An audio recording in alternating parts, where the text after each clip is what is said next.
Ugradnja fiksnog mosta na 4 implantata, odnosno All-on-4 metoda, započinje dobrim planiranjem. Najprije je potrebno obaviti detaljan razgovor sa pacijentom kako bi dobili uvid u opće zdravstveno stanje i dobro izanalizirati 3D snimku kako bi vidjeli da li je pacijent uopće kandidat za All-on-4 metodu, odnosno ima li dovoljno kosti za ugradnju 4 implantata.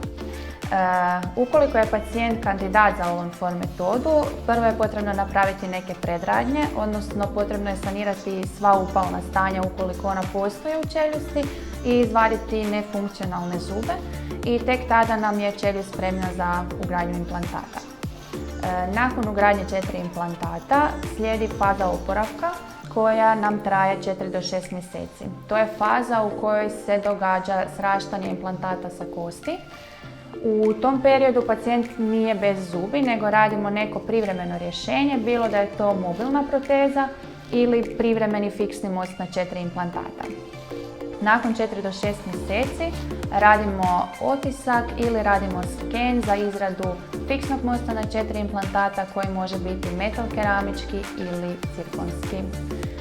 Ukoliko želite saznati više o All-on-4 metodi, posjetite našu web stranicu www.renapoliklinika.hr.